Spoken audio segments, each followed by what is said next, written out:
Phillip Joel Hughes, November 30, 1988 November 27, 2014 was an Australian Test and One-Day International ODI cricketer who played domestic cricket for South Australia and Worcestershire. He was a left-handed opening batsman who played for 2 seasons with New South Wales before making his Test debut in 2009 at the age of 20.5. On November 25, 2014, Hughes was hit in the neck by a bouncer, during a Sheffield Shield match at the Sydney Cricket Ground, causing a vertebral artery dissection that led to a subarachnoid hemorrhage.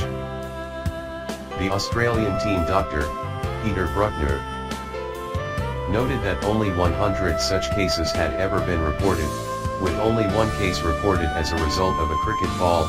7. Hughes was taken to St Vincent's Hospital in Sydney, where he underwent surgery, was placed into an induced coma and was in intensive care in a critical condition. 8. He died on November 27, having never regained consciousness, 3 days before his 26th birthday. 9. First-class career. After scoring runs prolifically for New South Wales youth teams and Western Suburbs in grade cricket, Hughes was handed a rookie contract by New South Wales for the 2007-08 season. 13. After scores of 51 and 137 for the New South Wales second 11 against Victoria's second XI 14, he was rewarded with a call-up by Blues selectors to make his first-class debut. He played his first senior game against Tasmania on November 20, 2007 at the Sydney Cricket Ground. At 18 years and 355 days, Hughes was the youngest New South Wales debutant since Michael Clarke in 1999.15 in a comfortable victory for New South Wales. Hughes opened the batting and got his career off to a solid start, scoring a fluent 51 and taking 2 catches. 16. Hughes hit consecutive hundreds at the end of the 2010-11 season to earn the praise of Australian Chairman of Selectors Andrew Hilditch. In his last 2 first-class matches for New South Wales in the 2010-11 season he scored 54, 115, 138 and 93.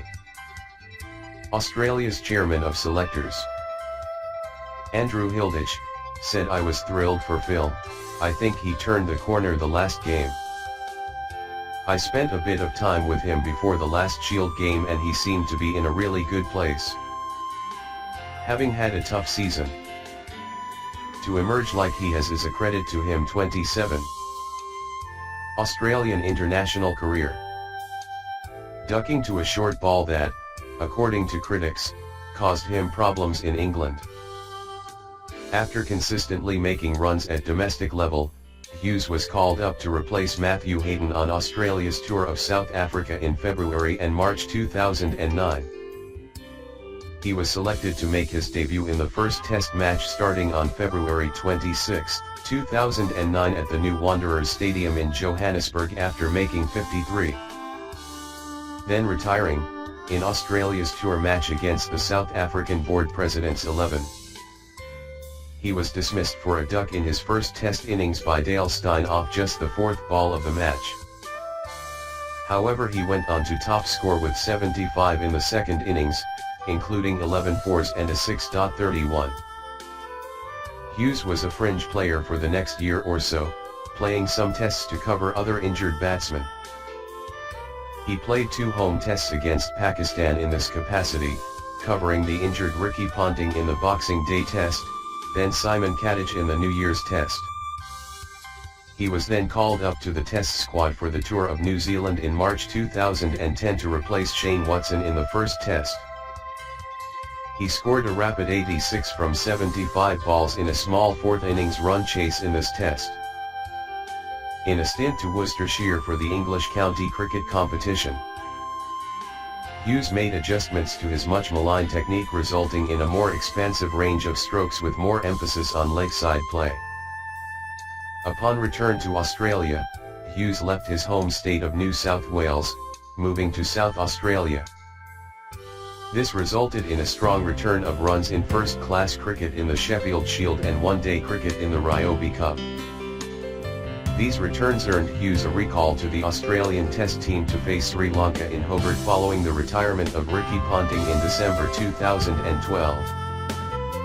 He made an impressive first inning 86 batting at number 3.40. Following his successful summer season in Australia in 2012/2013, Hughes was selected to play in the Test series in India.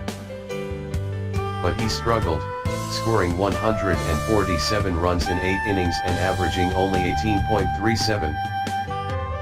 He played the first 2 tests of the 2013 Ashes, and shared a world record 10th wicket partnership of 163 runs with debutant Ashton Agar in the first innings at Trent Bridge 44. But was dropped after scoring only 2 runs in the following 3 innings. 45 Hughes did not play another test for Australia, but played in ODI series in India in October 2013, in Zimbabwe against both Zimbabwe and South Africa in September 2014, and against Pakistan in the UAE in October 2014. 46 Hughes made his first and only 2020 international appearance for Australia against Pakistan in the United Arab Emirates on October 5, 2014. 47. Death. During the afternoon session of the Sheffield Shield match between South Australia and New South Wales at the Sydney Cricket Ground on November 25, 2014, Hughes, batting at 63 not out, was struck in the neck by the ball after missing an attempted hook shot to a bouncer from New South Wales bowler Sean Abbott. 48. Hughes was wearing a helmet, but the ball struck an unprotected area just below his left ear. He collapsed before receiving mouth-to-mouth resuscitation and was subsequently taken to St. Vincent's Hospital, Sydney, where he underwent surgery and was placed into an induced coma. 49. Hughes' injury was a rare but described type of sport-related blunt force cerebrovascular injury 50, called a vertebral artery dissection, which led to subarachnoid hemorrhage. 51. On the morning of November 27, 2014, Hughes died from his injuries, 3 days before his 26th birthday. 535455. Australian cricket captain Michael Clarke read a statement on behalf of Hughes' family. 56. In May 2015, Cricket Australia announced that an independent review will be undertaken into Hughes' death. 57. As a result of Hughes' death, calls were made for improvements to batting helmets, and this has resulted in new designs which have additional guards fitted to the rear of the helmet. However, a recent independent review released by Cricket Australia states that the now mandated British standard helmet would have offered no protection where he was struck.